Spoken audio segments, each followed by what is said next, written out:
오늘 같이 참고할 말씀 보겠습니다. 오늘은 창세기 29장 14절부터 30절까지 보겠습니다. 창세기 19장 14절부터 30절까지입니다. 같이 한 음성으로 봉독하겠습니다. 라반이 이르되 너는 참으로 내 혈육이로다 하였더라. 야곱이 한 달을 그와 함께 거주하더니 라반이 야곱에게 이르되 내가 비록 내 생질이나 어찌 그저 내 일을 하겠느냐. 내 품삯을 어떻게 알지 내게 말하라. 라반에게 두 딸이 있으니 언니의 이름은 레아요 아우의 이름은 나엘이라. 레아는 시력이 약하고 나엘은 곱고 아름다우나 야곱이 나엘을 더 사랑함으로 대답하되 내가 외삼촌의 작은 딸 라헬을 위하여 외삼촌에게 7년을 섬기리이다. 라반이 이르되 그를 내게 주는 것이 타인에게 주는 것보다 나으니 나와 함께 있으라. 야곱이 나엘을 위하여 7년 동안 라반을 섬겼으나 그를 사랑하는 까닭에 7년을 며칠같이 여겼더라. 야곱이 라반에게 이르되 내 기한이 찼으니 내 아내를 내게 주소서. 내가 그에게 들어가겠나이다. 라반이 그곳 사람을 다 모아 잔치하고 저녁에 그의 딸 레아를 야곱에게로 데려가매 야곱이 그에게로 들어가니라. 라반이 또 그의 여종 실바를 그의 딸 레아에게 시녀로 주었더라. 야곱이 아침에 보니 레아라. 라반에게 이르되 외삼촌이 어찌하여 내게 이같이 행하였나이까?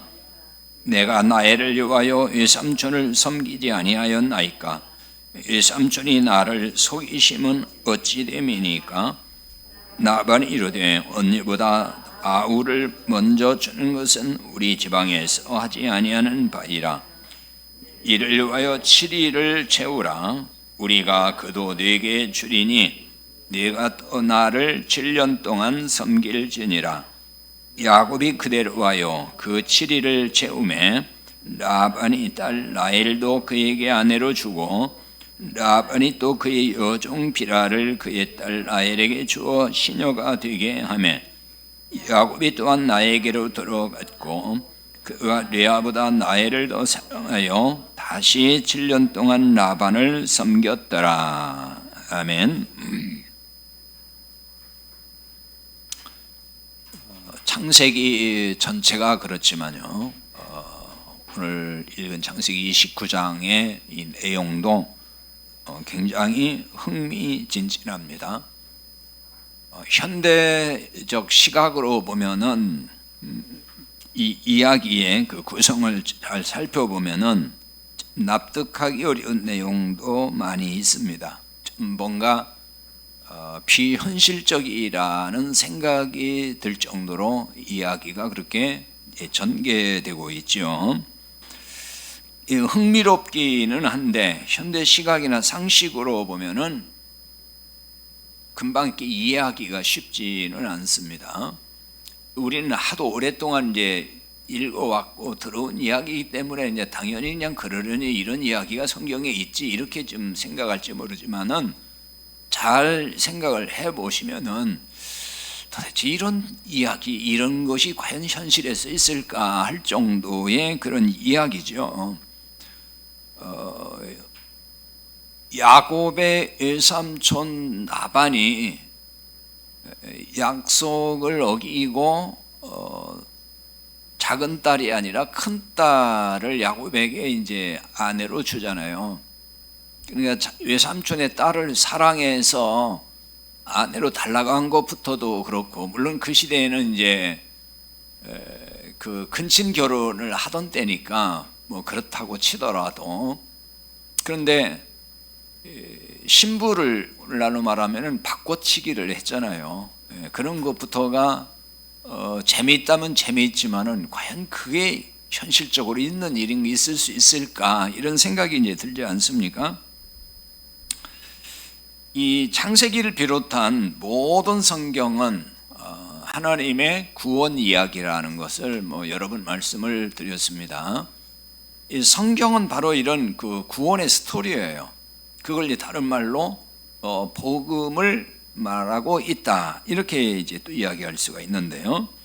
따라서 이제 오늘 읽은 본문도 이런 관점, 그러니까 구원의 복음으로 읽어야만 한다는 얘기예요.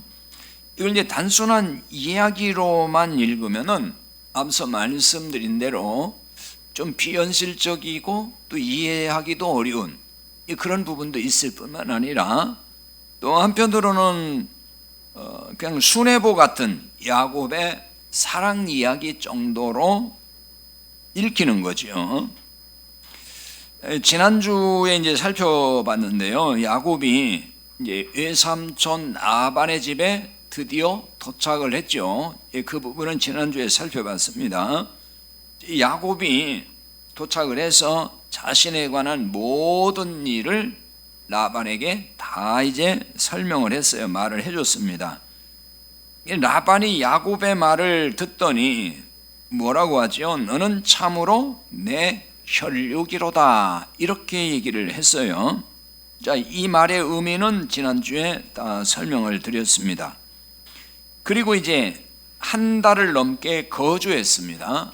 그러자 라반이 야곱에게 이렇게 제안을 했어요. 15절입니다. 같이 볼까요? 내가 비록 내 생질이나 어찌 그저 내 일을 하겠느냐, 내 품삯을 어떻게 할지 내게 말하라.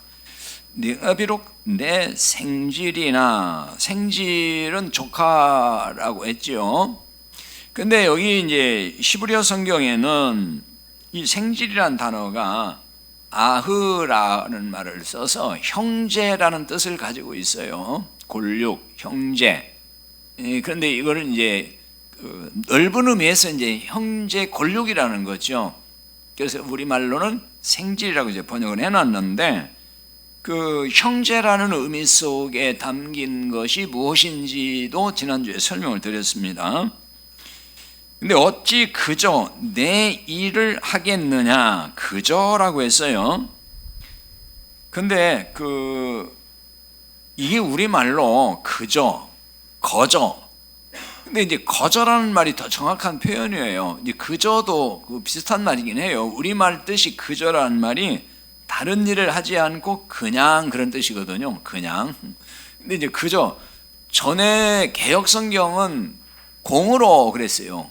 공짜, 그러니까 공으로. 근데 이걸 이번에는 그저 이렇게 번역을 해가지고 좀 더 애매하게 번역을 했어요. 공으로, 그게 더 정확한 번역이라고 할 수 있어요.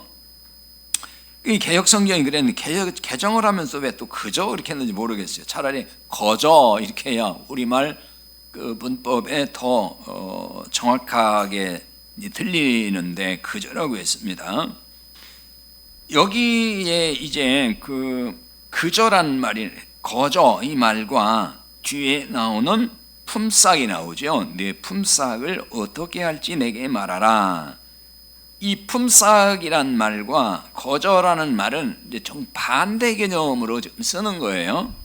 이 품삯이란 말을 거기 써놨죠. 마스코레트라 그래서 임금. 품삯은 알잖아요. 우리가 무슨 임금, 어떤 싹, 보상, 그런 뜻이죠. 그러니까 노동의 대가로 주는 거, 그게 품삯이잖아요. 임금. 이제 반대로 일을 하지 아니해도 주는 거, 그걸 은혜라고 한단 말이에요. 그러니까 그저, 거저 그랬죠. 이게 이제 원문에서는 거저라고도 번역할 수 있고 까닭 없이, 이유 없이, 그런 뜻이에요. 그러니까 어떤 이유가 없어요. 아무것도 한 것도 없어. 그런데 주는 거, 그게 은혜라고 그러잖아요. 계속 성경은 그걸 은혜라고 표현을 하는 거예요. 그러니까 지금 라반이 야곱에게 하는 말이 이거잖아요. 내가 비록 내 조카이긴 하지만 어찌 공짜로 일을 내가 시키겠느냐, 그 얘기거든요. 값없이 그냥 시키겠느냐. 그게 이제 품삯과 대조되는 용어가 되는 거예요. 라반은 야곱에게 일한 것에 대해서 보수를 주겠다 그런 얘기잖아요. 내가 이 일을 하면은 내가 어떻게 그냥 부려먹겠느냐, 일한 만큼 보수를 주겠다. 그러니까 세상 이치로는 이게 당연한 말이죠. 뭐 아무리 조카라도 거저 일을 시킬 수는 없잖아요. 야곱은 라반의 제안에 대해서 뭐라고 했습니까? 18절이죠. 같이 볼까요? 야곱이 라헬을 더 사랑하므로 내가 외삼촌의 작은 딸 라헬을 위하여 외삼촌에게 7년을 섬기리이다. 라반에게는 지금 딸이 둘이 있다고 나옵니다. 두 딸. 16절이죠. 라반에게는 두 딸이 있으니 언니의 이름은 레아요 아우의 이름은 라헬이라 이렇게 나와 있죠. 7년 일한 보수로 두 딸 중에서 작은 딸 라헬을 아내로 달라 이렇게 지금 야곱이 요구를 한 거잖아요. 근데 여기서 좀 흥미로운 거는 라반에게 두 딸이 있었다. 두 딸만 나온단 말이에요. 딸만 둘이었다 하는 점은 이 두 딸을 통해서 지금 뭔가를 우리에게 계시하고 있다. 뭔가를 여기에 담아서 깨닫도록 하고 있다 하는 것을 여기서 우리는 눈치채야 되는 거예요. 쉽게 말해서 이게 왜 하필 두 딸일까? 뭐 세 딸을 낳을 수도 있고 또 아들도 있을 수도 있고 이러잖아요. 근데 왜 하필 딱 두 딸이 등장을 할까 하는 거예요. 그러니까 성경의 모든 스토리는 거기에 뭔가를 담고 있다는 거죠. 그 핵심이 뭐라고 했어요? 복음이라고 했잖아요. 결국 그런 걸 다 담아내서 설명을 하려는 거예요. 이게 단순한 이야기가 아니라는 거죠. 그러니까 우연히 딸만 둘이 있다고 하기에는 이 이야기에 담고 있는 계시를 매우 옹색하게 만들어준다는 거죠. 우리가 그렇게만 딱 보면은 단순히 그걸 그냥 지나치듯이 딸이 두 명이 있었대, 두 딸만 있었대, 아들도 없고 뭐 이렇게 아무 생각 없이 읽으면은 거기 뭐 의미가 없는 거죠. 그냥 딸만 둘이 있었구나, 우연이라고 생각되는 거예요. 자, 그러면 이 두 딸이 등장하게 되는데 그렇다면은 이 두 딸은 무엇을 계시하고 있는 것일까 하는 거예요. 자, 이걸 이제 뒤에 가서 쭉 이제 살펴보겠지만은 일단 먼저 간단히 정리를 하자면 큰 딸이 레아잖아요. 이 큰 딸 레아는 옛 언약은 이제 율법이라고도 그래요. 보통 옛 언약이고 라헬은 새 언약을 은혜의 복음을 말할 때 새 언약 그럽니다. 예수 그리스도. 그것을 이제 여기 담고 있다. 이거를 계시하고 있다. 이렇게 볼 수 있는 거예요. 그러니까 옛 언약 율법과 그리고 새 언약 복음을 모형으로 그려준다. 그러니까 레아와 라헬을 통해서 이 부분을 우리에게 모형으로 보여준다는 거예요. 그러니까 야곱은 라헬을 위하여 7년 동안 라반을 섬겼습니다. 이것은 뭘 말하냐면요, 새 언약의 모형인 라헬을 위해서 7년 동안 일을 했다는 말이 됩니다. 야곱이 라헬을 얻으려고 7년 동안 일을 했잖아요. 7년 동안. 야곱이 라반에게 이제 기한이 다 찼으니까 내 아내를 내게 달라 그래요. 7년이 지난 거예요. 그러자 라반이 사람들을 다 모아서 잔치를 열었어요. 이를테면 이제 혼인잔치가 되겠죠. 잔치를 열었습니다. 그리고 그날 저녁 라반은 라헬이 아니라 큰딸인 레아를 야곱에게 들여보냈다는 거예요. 그 잠자리로 밤에. 야곱이 아침에 일찍 일어나 보니까 라헬인 줄 알았는데 레아였다. 지금 이런 얘기잖아요. 이거 여러분 생각해보세요. 얼마나 황당한 이야기입니까 이게. 상식적으로 이해할 수 없는 상황이잖아요 이게. 쉽게 이해가 됩니까 여러분? 아무리 캄캄한 밤이라고 해도 아니 뭐 술에 좀 취했다고 하더라도 이게 라헬인지 레아인지 구별 안 될까요? 아니 한 번 딱 본 것도 아니잖아요. 지금 무려 7년 동안 그 집에 거하면서 라헬이 누군지 레아가 누군지 늘 보고 겪고 이러면서 알고 있잖아요. 그러면 자기가 사랑한 라헬이 목소리가 어떤지 태도가 어떤지 몸짓이 이거 다 지금 7년 동안 다 보고 듣고 안단 말이에요. 레아도 마찬가지고. 그러면 아무리 불 꺼놓고 깜깜한 밤이라고 해도 그걸 왜 모르겠냐고. 여러분 같은 모르겠습니까? 들으면은 아니 왜 내가 돌았어 그럴 거 아니에요. 그런데 자고 나니까 아침에 보니까 내 아였더라 이렇게 지금 나온단 말이에요. 그러니까 참 재미있다는 얘기죠. 일단 표면적으로 볼 때는 재미있는 이야기잖아요. 되게 흥미있잖아요. 아 그런 일도 있었구나. 그러나 참 상식적으로 이해하기에는 좀 어렵다. 과연 그렇게 될 수 있을까?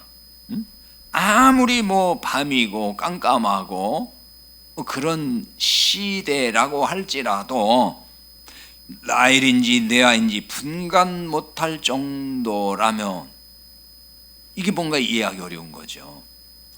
여러분 깜깜한 밤이라도요 칠흑 같다 그러잖아요. 그래도 분간이 됩니까 안 됩니까?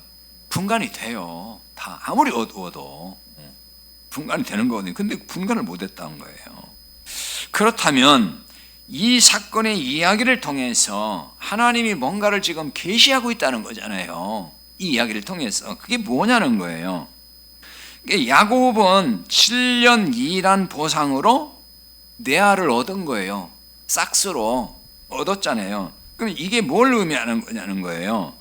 이것은 그리스도를 통해서 율법이 성취될 것을 계시적으로 보여주는 이야기인 거예요. 자, 이 점을 이제 알 수 있는 게 라반의 답변을 통해서인데요. 그 부분을 보겠습니다. 26절이에요. 라반이 이르되 언니보다 아우를 먼저 주는 것은 우리 지방에서 하지 아니하는 바이라. 그럼 이게 과연 그런 답변이 될까? 근데 여기에 그 힌트가 있는 거예요. 이 말이 지금 무슨 얘기죠? 언니부터 결혼하는 거다. 우리 풍습은 언니부터 결혼이다. 둘째부터 가는 법이 없다. 지금 그 얘기잖아요. 그리고 동생 라헬을 결혼시켜야 했다. 이런 얘기잖아요. 언니부터 결혼시키고 그 다음에 동생이고 차례로. 우리나라도 약간 그런 정서는 있기는 하잖아요. 요즘은 뭐 바꿔가 서로 이렇게 순서가 뭐 정해져 있지 않고 결혼하기도 하지만 그래도 우리도 아직은 정서상 형이 먼저, 동생이 먼저, 언니가 먼저 뭐 이런 건 있어요. 아직도. 근데 여기서 이제 결혼이라는 게 뭐냐면은 성경에서 결혼은 영적으로 볼 때 언약의 성취 그것을 늘 드러낼 때 계시할 때 결혼 이야기를 해요. 성경에 결혼 이야기 많이 나오잖아요. 뒤에 가서도 이제 그 이야기가 좀 나옵니다만은 그래서 이 결혼이라는 거는 뭔가 이렇게 맺어지는 거잖아요. 그게 성취거든요.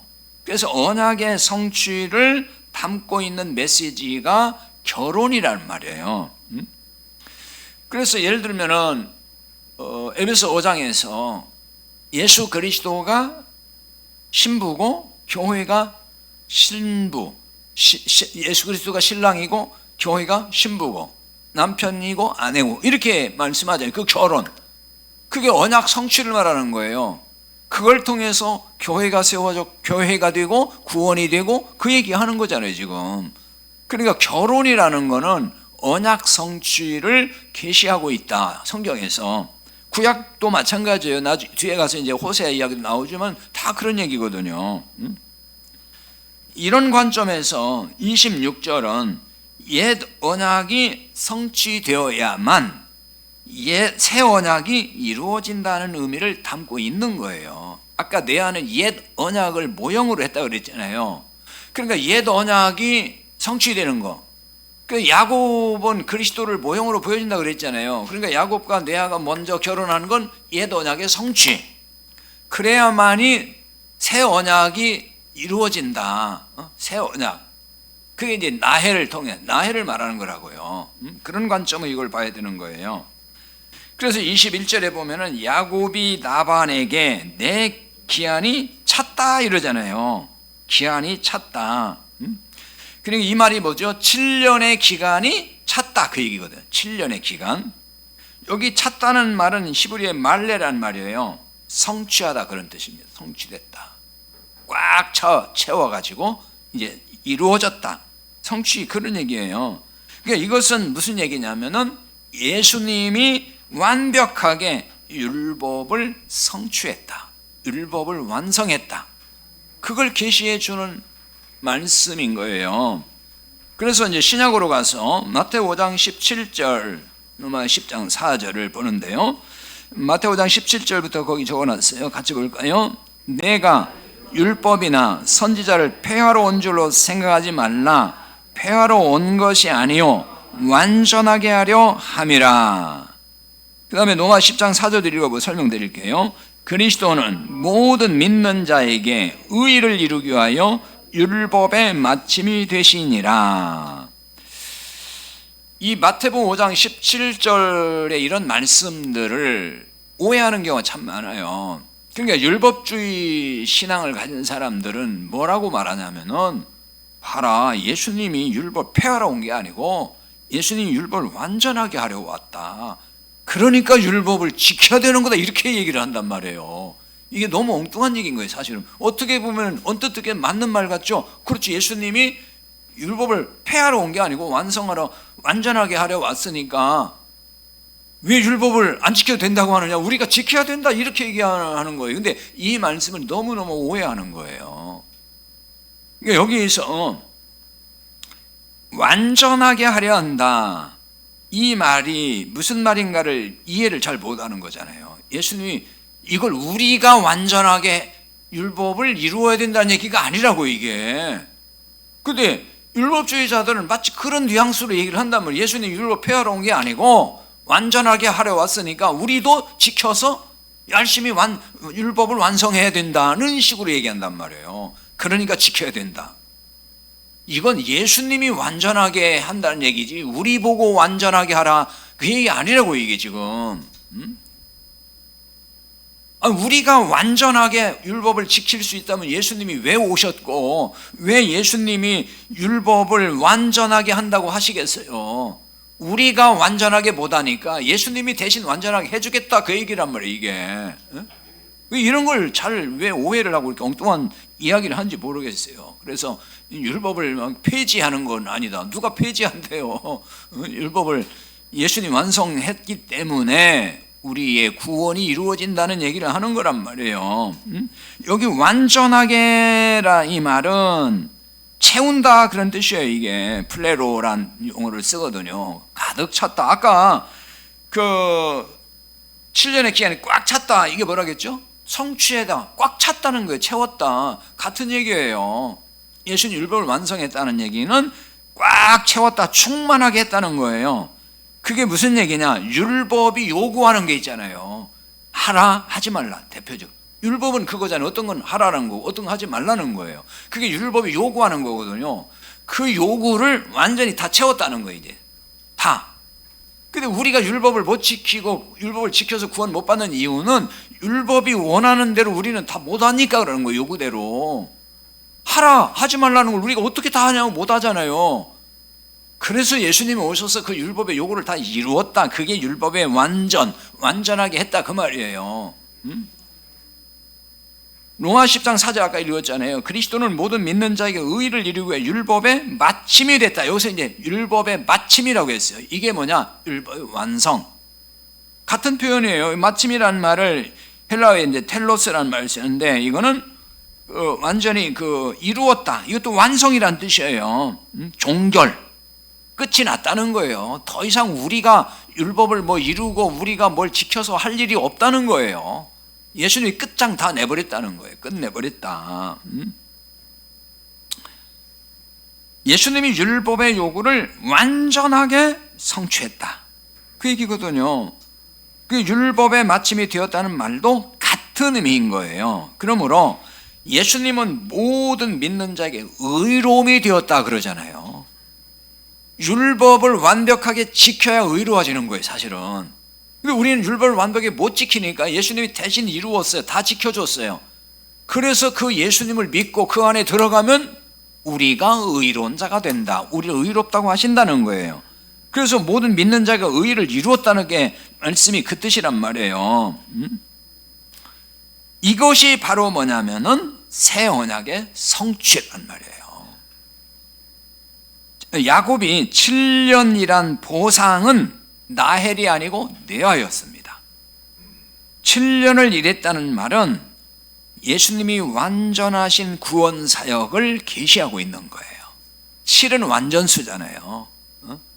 이건 이제 숫자적으로 1년, 2년, 3, 4, 5, 6, 7년 딱 그 얘기를 하는 게 아니고 7년 동안 일했다는 얘기는 예수님이 완전하게 구원 사역을 이루셨다. 그러니까 여기서 섬겼다고 나오거든요. 나반을 야곱이 7년 동안 섬겼다 이렇게 나와요.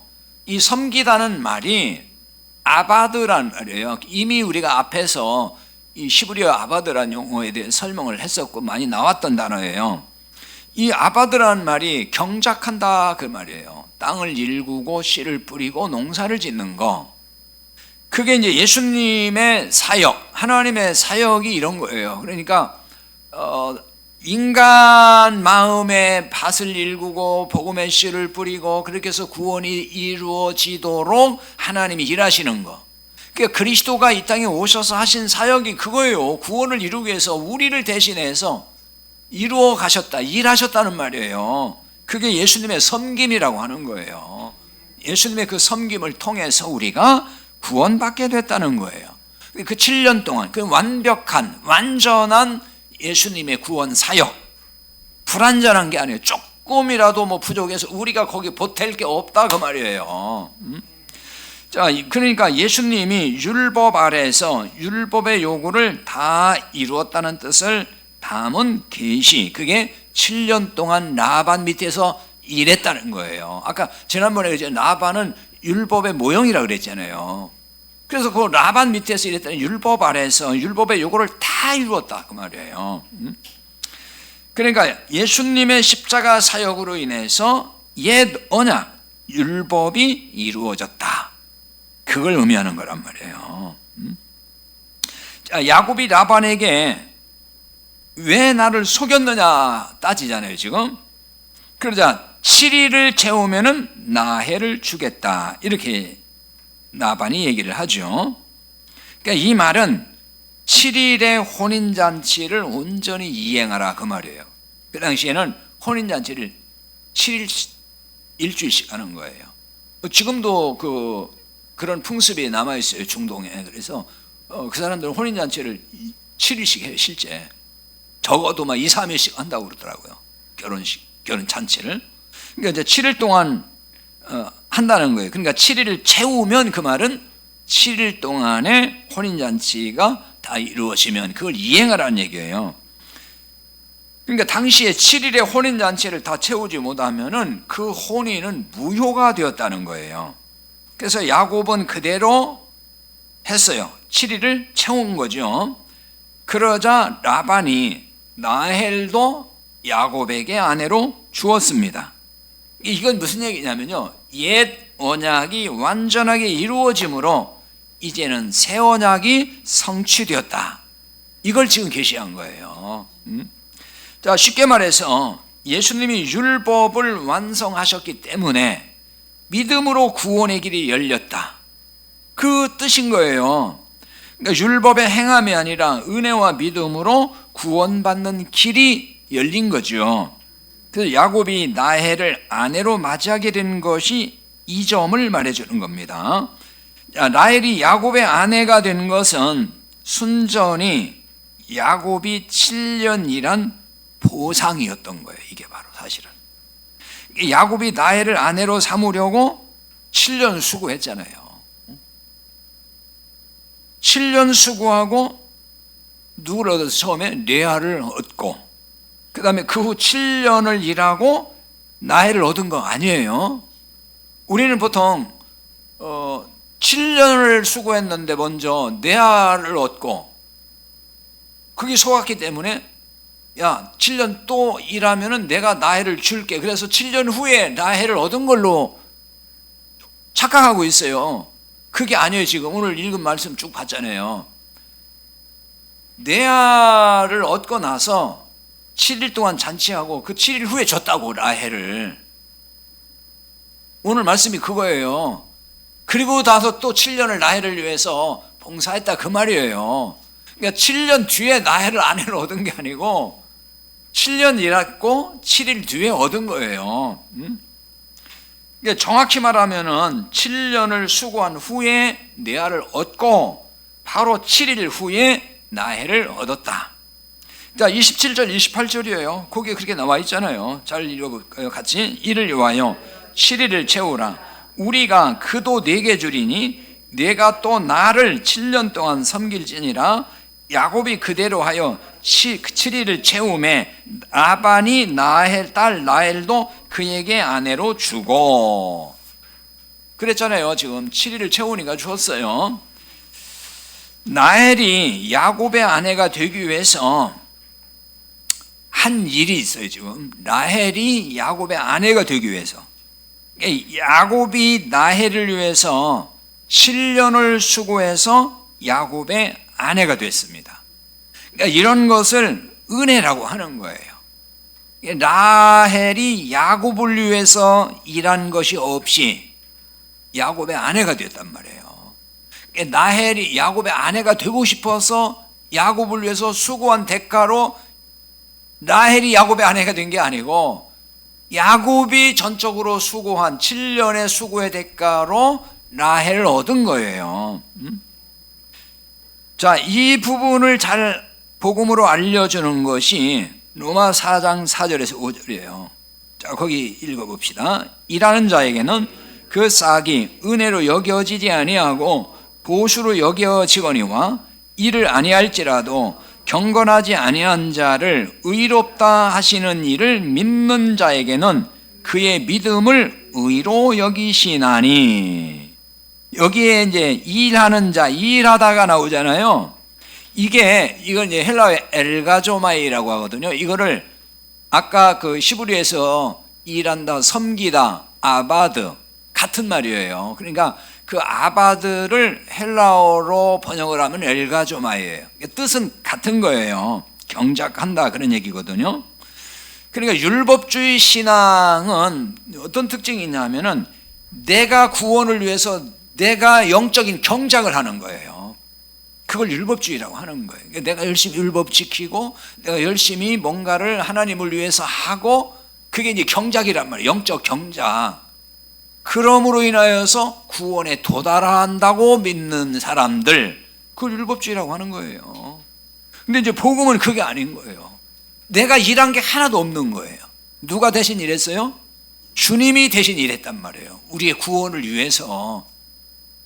그래서 은혜라고 하는 거예요. 나는 한 일도 없는데 구원이라는 걸 그냥 받았단 말이에요. 그래서 은혜라고 하는 거예요. 그게 지금 로마 4장 4절 5절이 그 얘기인 거예요. 그러니까 우리가 구원받을 일을 다른 말로 공로라고 하는 거거든요. 구원받을 일을 통해서 구원을 받았다면은 이건 하나님 은혜가 아니잖아요. 이거는 우리 공로지. 그러니까 우리의 보수로, 즉 우리의 공로로 구원받은 것이 되는 거예요. 그래서 구원받는다면, 뭔가 내가 주를 위해서 일했고 주를 위해 헌신했고 또 뭔가 율법을 내가 열심히 지켰고 그 대가로 결과로 구원받는다 그러면은 그거 우리 공로지요 뭐. 근데 우리는 구원을 은혜로 받는다고 말하잖아요.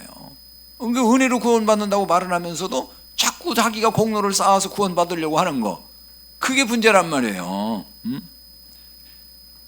자, 여기 로마 4장 4절 5절에 그랬잖아요. 경건하지 아니한 자가 구원받기 위해 일을 아니해도 믿음으로 의롭게 된다. 이게 그 말이에요. 일하는 자에게는 그 싹이 은혜로 여겨지지 아니하고 보수로 여겨지거니와 일을 아니할지라도, 구원을 위해서 우리가 아무것도 안 해도 그 말이에요. 경건하지 아니한 자, 우리는 경건하지 아니한 자예요. 우리가 왜? 율법을 다 못 지키니까. 율법을 100% 완벽히 지키면 경건한 사람이, 그게 바로. 근데 그걸 못하니까 우린 경건하지 않아요. 그 경건하지 아니한 자를, 그러니까 아무 일도 안 한 경건하지 아니한 자를 어떻게 해요? 믿는 자에게 그 믿음을 의로 여기신다는 거예요. 그래서 우리가 의롭게 된다. 그게 뭐라고 했어요? 구원이라 그랬잖아요. 자, 그 부분을 이제 에베소 2장 8절 9절 거기는 정확하게 또 그렇게 설명하잖아요. 읽어봅시다. 너희는 그 은혜에 의하여 믿음으로 말미암아 구원을 받았으니 이것은 너희에게서 난 것이 아니요 하나님의 선물이라. 행위에서 난 것이 아니니 이는 누구든지 자랑하지 못하게 함이라. 자, 은혜와 믿음을 얘기하고 그건 선물이라 그러잖아요. 하나님의 선물이다. 그냥 공짜로 줬다 그 말이야. 우리가 아무것도 안 했는데. 자, 야곱은 다시 라반을 7년 동안 섬겼습니다. 30절에 야곱이 또한 나에게로 들어갔고 그가 레아보다 라헬을 더 사랑하여 다시 7년 동안 라반을 섬겼더라. 자, 여기 섬겼더라가 이제 아바드라 그랬죠. 이게 일하다 그 뜻이에요. 근데 여기서 섬겼다 이 말은 미완료 시제예요. 미완료 시제라는 건 뭐냐? 계속 섬겼다, 계속 일했다 이 말이에요. 근데 라반을 섬겼지만 사실은 누구를 위한 섬김이에요? 라헬을 위해서 그런 거잖아요. 라헬을 위해서. 라헬이 야곱의 아내가 된 후에 7년을 다시 야곱이 일한 거라고요. 지금 아까 설명했죠. 라헬을 얻기 위해서 또다시 7년 했고 14년 도합 이게 아니고 7년 만에 얻긴 얻었어요. 그런데 그 후에 또 7년을 다시 일했단 말이에요.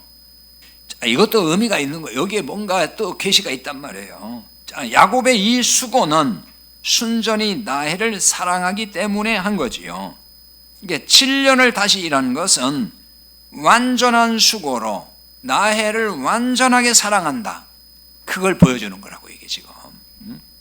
이것은 예수님이 우리를 이처럼 사랑하신다는 걸 계시하고 있어요. 그리고 우리를 사랑하시는 그 사랑은 영원히 변함이 없다는 거예요. 왜? 7년 동안 완전하게 사랑하니까.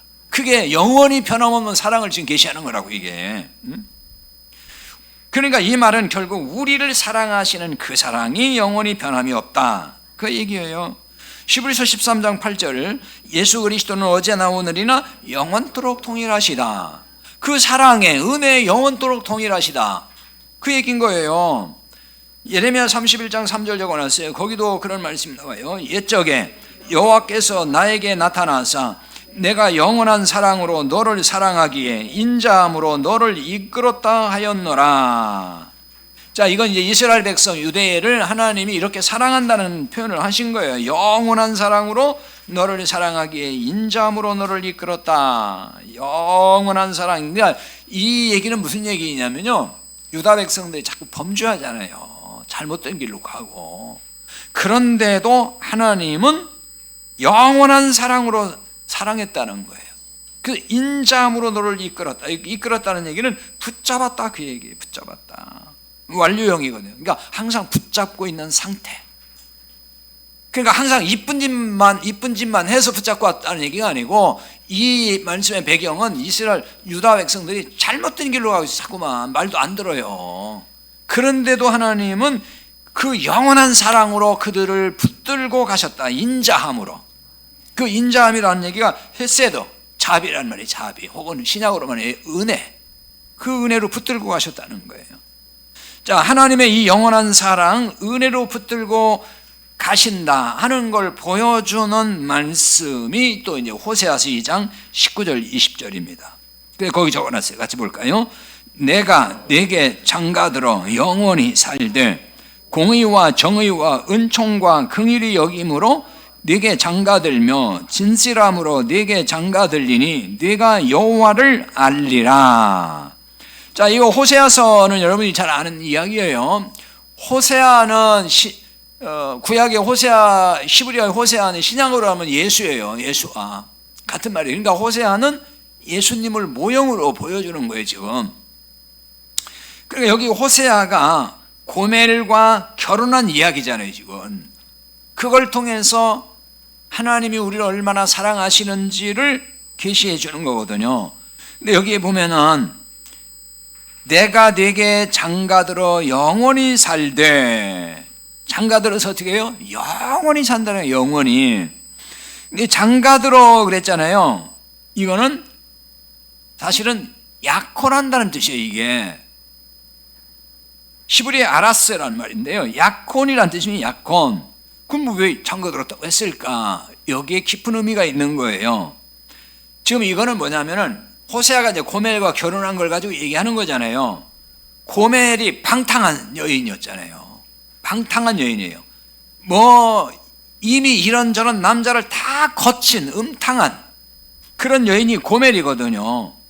근데 그 과거를 다 용서하고 고멜을 아내로 그러니까 이미 여러 남자를 거쳤기 때문에 이제 고멜은 사실 재혼 입장이잖아요. 재혼. 그렇게 보면은. 근데 여기서는 호세아가 재혼한 아내로 보지 않겠다 그 얘기예요. 그러니까 흠이 없는 순수한 그냥 처녀로 보고, 그러니까 모든 죄를 다 덮어버리고 용서하고 순수한 처녀로 보고 아내를 맞이한다는 의미를 담고 있는 말이 아라스, 여기서 장가들었다는 표현이에요. 원래는 약혼이라는 말인데 이 말이 그 뜻을 담은 얘기라는 거예요. 그러니까 그냥 장가들었다는 말보다 훨씬 어디 깊은 의미를 보여주고 있잖아요. 이런 사람과 영원히 산다 그러잖아요. 진실함으로 내게 장가들리니 그랬어요. 진실함이란 말은 신실하다, 확고부동 그런 뜻이에요. 그러니까 하나님의 이 마음이 확고부동하다 그 얘기입니다. 그러니까 하나님이 우리를 이렇게 사랑한다는 얘기를 하는 거예요, 예수님이. 근데 이런 사랑이 영원히 산다는 얘기가 뭐예요? 한번 이제 결혼해서 절대 이혼 안 하고 영원히 산다. 이게 확고부동하다는 얘기예요. 그래서 네가 여호와를 알리라 그랬잖아요.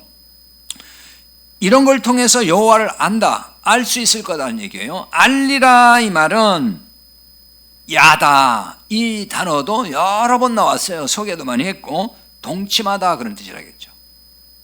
그러니까 남녀가 합방을 통해 서로 알아가는 거, 그래서 이게 인식, 시각 그런 뜻입니다.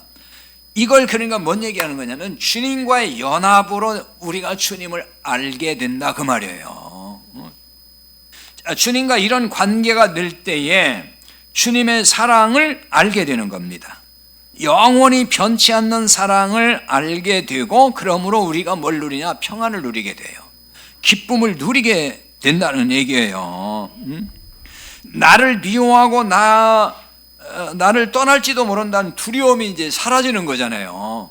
근데 왜 항상 평안을 누리지 못하냐면은, 기쁨이 없냐면은 내 스스로가 잘 알거든. 내가 연약함도 알고 부족함도 알고 때로는 또 죄를 지을 때도 있고, 그럴 때마다 불안하고, 내가 그럼 구원에서 탈락되는가? 뭐 이런 불안감이 자꾸 생긴단 말이에요. 그게 아니라는 거예요. 그러니까 비록 우리가 실수하고 주님이 원치 않는 길을 갈지라도 여전히 우리를 주님은 사랑하신다는 얘기예요. 자, 어떤 경우에도 우리와 결혼하신 일을 후회하시지 않는다는 말과 같은 거예요.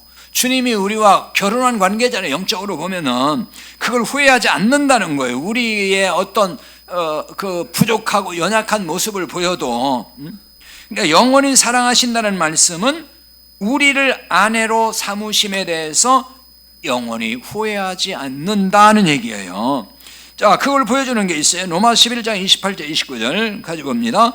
복음으로 하면 그들이 너희로 말미암아 원수된 자요, 택하심으로 하면 조상들로 말미암아 사랑을 입은 자라. 하나님의 은사와 부르심에는 후회하심이 없느니라. 자, 이 구절의 그 28절은 조금 어려운데요. 복음으로 하면 그들이 너희로 말미암아 원수된 자요, 이건 쉽게 얘기하면은 여기 너희는 이방인이 구원받는 걸 말해요. 우리들인 거예요. 그래서 너희로 말하면 원수가 된다. 그러니까 이거는 유대인들이 이방인을 적으로 삼는다. 그러니까 핍박을 한다 그 얘기예요. 예, 그리스도인들을 복음 때문에. 근데 택하심으로 하면은 조상들로 말미암아 사랑을 입은 자라. 이건 무슨 얘기냐면은 여기 택하심을 입었다는 얘기는 이제 아브라함을 하나님이 부르시고, 그리고 이제 이삭, 야곱으로 그 이어지는 그 조상들에게 하신 영원한 언약, 약속 그 말이거든요. 그 언약 때문에 사랑을 입은 자가 된다, 그 얘기입니다. 그래서 하나님의 은사와, 여기 은사는 은혜예요. 부르심에, 이 부르심은 우리를 구원한 걸 말하는 거예요. 거기에는 뭐가 없다? 후회하심이 없다 그랬어요. 그러니까 우리와 하나님이 결혼한 거예요. 예수님이 그걸 우리를 부르셨다, 구원했다, 그렇게 표현하는 거예요. 결혼으로 비유한 거란 말, 쉽게 말해서. 후회하심이 없느니라, 이 말은 무슨 뜻이냐면요, 취소하지 않는다 그 말이에요. 취소하지 않는다. 그래서 목적의 변화가 없다는 뜻을 나타내는 것입니다. 그러니까 여기서 우리의 구원이 안전하다는 걸 또 깨닫게 되는 거예요. 그러니까 자, 오늘 말씀은 이렇게 오해하면 안 되는 거예요. 보통 이제 우리는 이런 교훈을 자꾸 삼으려고 하잖아요. 라반이 야곱을 이제 속였어요. 그래서 나헬이 아니고 레아를 아내로 준 이야기, 이 이야기를 통해서 사람은 이렇게 심고 거두는 거야. 거짓말하면 남한테 또 속임을 당해. 야곱이 그 형을 속이고 아버지 속이고 이랬더니 또 나중에 봐라, 이렇게 외삼촌한테 속임을 당하고 이런 꼴을 당하지 않느냐, 이렇게 생고생하는 거 아니냐. 그러니까 우리는 거짓말하지 맙시다, 남 속이지 맙시다. 자, 이 이야기를, 야곱의 이 이야기를 그렇게 설교를 하면 그걸 교훈적 설교라고 하는 거예요. 그건 복음이 있는 게 아니잖아요. 그냥 도덕적으로, 자, 그래, 정직하게 속이지 말고 잘 사십시오, 나쁜 얘기는 분명 아니죠. 그러나 성경을 그렇게 풀면은 성경을 도덕책으로 만드는 것이 된다, 그 얘기입니다. 그러니까 지금 야곱의 이 이야기는 그런 얘기가 아니다 하는 거 지금 다 설명드렸습니다. 그러니까 야곱 이야기도 다 예수 그리스도를 통해서 하나님의 언약이 어떻게 성취되는지, 그래서 우리가 구원받게 된다, 우리의 구원받음이 어떻게 된 것인지 그 복음을 담은 이야기라는 거. 자, 오늘 또 흥미진진한 이야기를 통해서 복음을 또 한번 다시 생각하게 되었습니다. 305장 부르고 마칩니다.